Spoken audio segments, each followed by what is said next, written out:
Are you tired of having to juggle every single attribute and be constrained and constricted by some 377 or some 777 build or whatever? Are you frustrated that you constantly don't have enough or too many attributes to fit some meta build? Well, you've come to the right place. If you want to do an insane amount of damage, beating out all your other teammates by a mile in the simplest way possible, watch on, agent. Some people think they can outsmart me. Maybe. I've yet to meet one that can outsmart Bullet. What's up you guys, Gone Wrong Zong here. So building upon my previous PTS theory crafting video about the gunner, I am now super excited to share with you the full all-red attribute glass cannon gunner build in all its glory and simplicity. This build is easily able and fully capable of soloing level 4 control points within 6 to 7 minutes, and also contribute extremely well to group content with its sheer amount of damage output. It is able to achieve a staggering timing on the TTK range of under 7 and sometimes even 6 seconds, while only hitting body shots, mind you. And also a very respectable amount of DPS on the DPS range, around 1.4 to 1.5 million DPS, while also only hitting body shots. Absolutely insane. While this build is generally a simple process of just stacking as many red attributes as you can, removing much of the headache of other builds in trying to achieve a specific number of attributes, there are some unique combinations of gear to build towards, and I'll also explain later why I'm choosing not to go with Unstoppable Force in Tidal Update 4, so make sure you look out for those as I go through the build. Okay, so first up and most importantly, you're going to want the exotic holster for this build. The new Dodge City exotic holster is basically the new Filler Up 2.0, and I want to show you guys why it's simply amazing for a glass cannon LMG build. The reload speed is insane. Insane! While the description reads that your pistol needs to be drawn for a reload on your other weapons to occur, the key is that it does not need to be fully drawn. You simply tap your pistol slot, and once your agent's hand reaches into the holster, you tap back to your LMG, and it's refilled. In total, a 1 second reload time. I smell a nerf, but as it stands, it's out of this world. Also, while you are giving up a potential brand set bonus for this holster, it is a pittance to pay in return for the incredible reload speed that it gives you, and in turn, sustained DPS. And this segues nicely to the weapon. For me, I believe that the weapon of choice here is still the M60. But with the addition of the exotic holster, you are now free to mod your LMG with whatever gives it the most amount of damage. With a 1 second reload speed provided by the exotic holster, you no longer benefit as much from increasing the magazine size of your LMG, inclusive of the new 50 magazine large pouch from the gunner spec. Leave it at 100 rounds and instead equip the Nimble chain belt, the 5% rate of fire mod. For your other mods, you want to max out your stability, while adding as much DTE as possible. Remember that stability is very important for your LMG as you want to reduce its very high recoil as much as possible. While accuracy isn't important as the crosshair of an LMG, while firing from behind cover reaches max accuracy very quickly, within a second or so. I went with the Omega 7.62 rifle suppressor, which oddly enough can be put onto LMGs, don't ask me why, giving you 20% stability, and the angled grip for another 10% stability. This should max out a typical M60 stability. For the scope, I recommend going with the 8% DTE scope, the EXP S3 HOLO sight. For the weapon talent of the M60, you want to go with the standard meta of Unhinged and ALLEGRO. With the new gunner talent and placement, the negative effects of Unhinged are essentially removed, giving you a flat 20% weapon damage bonus. ALLEGRO will be the best by far. As mentioned before, with the insane reload speed, you want to be firing out as many bullets as quickly as possible. For your other weapon slot, you'll want to be using the NEMESIS for its holstered headshot talent. No longer do we need a double LMG build, due to the really fast reload speed that the new holster gives. One LMG with 100 bullets is more than enough. Chatterbox will be useless for this build, as you aren't actually reloading your weapon.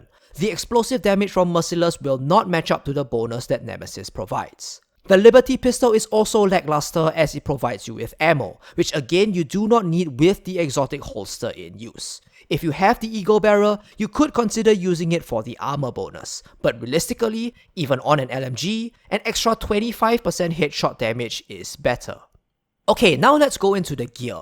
With the new mod changes in TU4 of how protocol and system mods no longer matter, we now have to consider, especially for gun builds, that gear with red slots are generally more powerful. This is what I've come up with to be one of the best combinations. I may be wrong on this, so if any of you guys have come up with a more optimal setup, definitely feel free to let me know in the comments. Let's start with the mask. That one's easy. You want to aim for a mask with two reds, one being crit and the other being DTE, and with the hard-hitting talent. Wyvern Wear gives you a one set bonus of 7% crit hit damage, and while only a minimal damage boost, it still is the most optimal for a glass cannon setup. If you are choosing to use Wyvern Wear knee pads, as I'll go through in a bit, then feel free to choose any mask you want. Douglas and Harding can also serve as an alternative, if you also choose to use Douglas and Harding knee pads for the 2-piece bonus. Now for the 1-piece Petrov, for the 10% LMG damage. I had two choices. Either I used the chest piece or the backpack, as the holster was already taken up by the exotic holster. I chose to go with the backpack, and here's why. The Petrov chest piece is not able to roll with any offensive mod slots, and that's a huge DPS loss, when I can instead use a Petrov backpack and use another chest piece with 2 offensive mod slots. So try to get your hands on a Petrov with at least 3 reds, and the hard-hitting talent. The only drawback to the Petrov backpack is that it's so freaking huge! Look at the size of this backpack! It's like thicker than my agent. It seems as if it's popping out of the screen. Absolute unit. It's like I'm carrying a friggin' Galapagos turtle shell on my back. Okay, for your chest piece, the best of the best you can get is a 5.11 tactical with all red attributes, 2 offensive mod slots, and a hard-hitting talent. You can see here on my gear that I don't have one of those yet. Super close, but not yet. So I've chosen to go with an Overlord instead that currently provides me with higher rolls of red attributes. Rule of thumb, as always, is to go with the gear combination you have that gives you the most weapon damage. But for the optimal setup, use a 511 with all red and hard hitting. Okay, so at this point I just want to address the unstoppable force, since we just went through the chest piece. In TU4, it seems to me that it is way better to stack reds, and especially red mod slots, compared to forcing 7 blues for the unstoppable force. There are key drawbacks to the unstoppable force, being that you have to kill for it to proc, and also that the buff doesn't refresh itself if you kill another mob within its buff time frame. The extra survivability can be nice, but in terms of damage output, and especially considering instances such as group content or the raid where you won't always be the one killing enemies, a full red attribute build pulls significantly ahead in terms of doing as much damage as you can. Next up we have the gloves. The gloves are also easy. You want an Overlord gloves because they roll with 2 reds, and so you recalibrate as high a crit hit chance and LMG damage as possible onto them, prioritizing LMG damage. As you can see for mine, it's not optimal, as I'm still lacking the crit hit chance, so I'll be aiming towards that. Now, what about the knee pads? The knee pads that you need to choose are any with a hard hitting talent, a red attribute, and a red mod slot. So that gives you the options of Overlord, Wyvern Wear, and Douglas and Harding. If you're not using a Wyvern Wear mask, I would recommend the Wyvern knee pads for the 1-piece bonus, as is what I'm doing with my own build. If you do, you are free to choose between the 5% accuracy on Douglas and Harding, which isn't really anything because LMGs don't need much accuracy, or the Overlord, which if you choose to use Overlord gloves, which ideally they should be, you'll be able to achieve the 2-piece bonus of an additional 7.5% armor. So some of you may be wondering at this point, why not use Sharpshooter instead of Gunner? Because essentially, we are ignoring 2 significant Gunner talents in this build.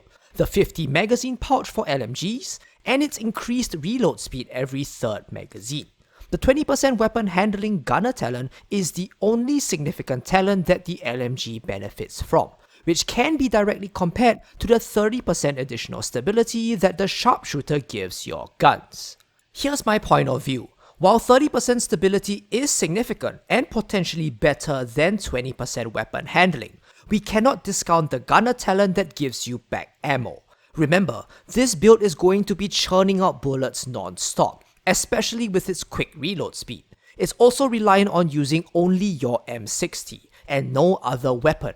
When you are constantly generating ammo, you are free to spray, suppress, and fire as much as you want, whenever you want, which I feel is pretty significant for an LMG playstyle. Plus, if and when you do kill targets, you also benefit from an increased 5% rate of fire and 10% armor regeneration. And your armor kits also kick ass, something that is pretty awesome when you're a glass cannon in the front lines. So as a whole, I still feel that the gunner pulls ahead of the sharpshooter for this build. But no build video will be complete without going through the pros and cons of the build, as every build has its strengths and drawbacks. The strengths of this glass cannon LMG build is pretty obvious. You almost never run out of bullets, you barely need to reload, and you're doing a crap ton of damage. The weaknesses of it, however, is that it's a one-trick pony. You only have your LMG, and that's it, to deal with all situations. You could switch to your Nemesis to deal with niche long-range targets, but at best it would be very lackluster in its damage output. You have to get up close with this build, due to the inherent drawbacks of the shorter range of the LMG, and thus naturally, you have to be very aware of your positioning.